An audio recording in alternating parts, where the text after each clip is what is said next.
The Grandmaster Ninja or Master Bomber strategies when paired with 20 Shinobis is insane, but what if I don't get any of them and just spam a bunch of Jerry hot sauces instead? This is a pretty weird and funny idea, but this actually can do something because the stacks will transfer over to the attack speed of the Jerry Fire. Couple that with something like a Call to Arms and you have a good amount of damage, especially if you use a trick where you buy Geraldo a little bit late, which I'm going to be doing to restock it on round 91, which means that we can get a fresh stock plus the original stock of Jerry Fires. So it's just a lot of Jerry Fire. It's Jerry Fire everywhere. That's kind of the whole idea of this. And with this, you I guess just don't have to get a main ninja and just see how far you can go, which is going to be a little bit ridiculous. To spoil it a little bit, I guess I'm good at spoiling. I think I always do this. This is not a good strategy. It's not better than going for Grandmaster Ninja or Master Bomber. It also brings up another thing, which I will, I guess, be trying sometime in the future. You can do something related to this, but instead of a Call to Arms, which I'm going to be going here for, though, I guess good in relative to what I'm doing, you would instead go for Grand Saboteur, which gives some buff to the ninjas. I forget exactly what it is. I never use this tower. It's quite useless, but it's this weird niche thing that you can do. So I'll have to try that at some point, and then later on I'll replicate the optimized versions of Grandmaster Ninja and Master Bomber on Ouch. And oh my goodness, I would have done so many ninjas on Ouch. It's like Ninja Paradise over here. Maybe we'll have to switch it up with a different map. I guess I've done that too. I did a really cool Master Bomber run on Quad. If you haven't seen that, you should check it out. Actually, you should check out all of the videos. But anyways, I'm just going to move along here. I'm going to get one Jitsu. That's going to be the Soul Jitsu. I'm not going to get any more. That's just going to kind of really help me get to all of the other ninjas. I guess at some point it would be a little bit of a challenge and I'd have to like push really unoptimally out of the way, but I guess I could do a challenge where it's just all Shinobis, nothing more, nothing less. It would be a little bit funky though. I mean, that's another ninja spam idea that I could do on Ouch. Anyways, we're just getting too many. I go for that glue there just to kind of pre-place that if I'm going to need that later, just so I can ensure that I have a good Moab glue spot under double discount. And I'm going to throw in some more Shinobis there up top so I can get that 20 stack on a few of the guys in the middle. And that's all going to be very, very good. And now it's time to just do a little bit of waiting. This is normally where you'd save up for the Grandmaster Ninja and absolutely destroy everything, but I'm going to be taking it a bit different, of course, as today, and I'm going to be going for the Call to Arms now, and I have to wait until round 90 before I really can get any fires on. I kind of play it a little bit poor, though, I'm going to be honest. The 80s is where I mess up a little bit, and I kind of just, I don't know what happened, but there are so many egregiously bad errors that I put in.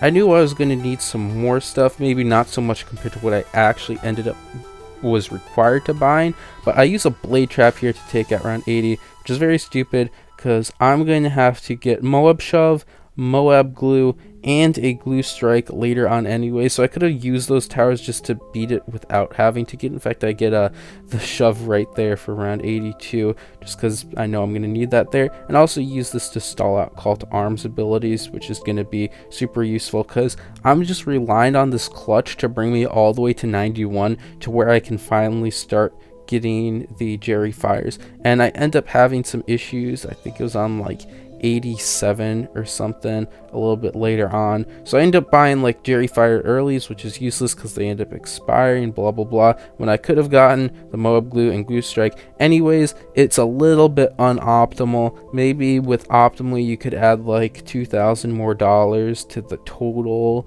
so that would bring it from like 48,000 I think to like 49,000 to 51,000 cash spare at the end. But yeah, just some stuff like that happened. Not the craziest thing in retrospect, but because there's such stupid errors that I made, like that's like some bad stuff. You don't want to be doing that in expert chimps challenges, all that stuff, especially if you're like trying to be optimal. So it just kind of got to me. Anyways, I'll come back in a little bit when some stuff's going on.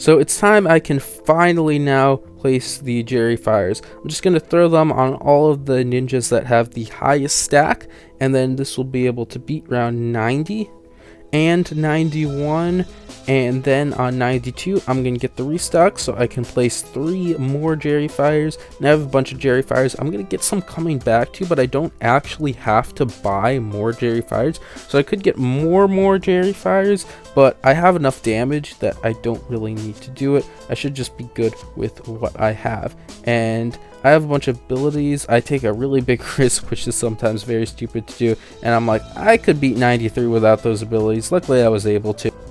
I do that a lot more than I'd like to admit. It's a huge problem, and I did it there. This time it was not an issue, but frequently it is a huge issue, and I put myself in really terrible positions where I'm forced to spend money or like restart. Anyways, luckily we got past that one. 94 kind of just goes down. I don't have to worry about abilities here. And then 95, it was pretty simple. I just used call to arms and it shreds everything. It took just a little bit of micro, but I was able to get around it, which was pretty cool.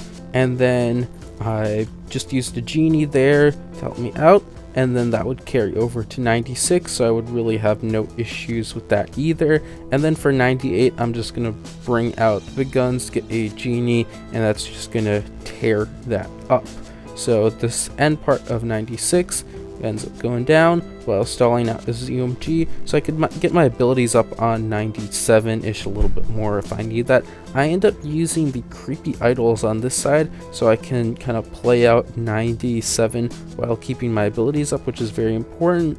I'll slow that down, just use the abilities, completely destroy that ZOMG up there, and then while I'm waiting for abilities to come up, I can just have the creepy idols take care of the rest, and it brings it enough where that call to arms is practically just going to come back when I need it. It took me a little bit to find out how to do 98, but I ended up using the first call to arms super early, which was good because then I could get the second one to be able to just barely clear the rest of the round. I could have used it even a little bit earlier there. And then 98, I can get a nice and easy stall. Luckily the ZOMGs are in the front, not the back, so I can just stall out that one BFB.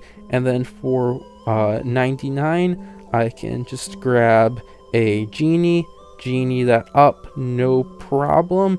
And then lastly on round 100, I'm sadly forced to buy a blade trap to be able to take out the ZOMGs. I don't get the CTA up fast enough, nor could I really stall round 99, I don't think, but I end up winning with 58,000 cash bear, so I guess optimally it's like 50,000, 51,000, not the craziest amount, but it's something, and it's actually more than I kind of expected. Thanks for watching. If you want to help out the channel, you can check out these new videos, like and subscribe for more content, support the channel by becoming a member, and joining the Discord to chat with the community. Bye!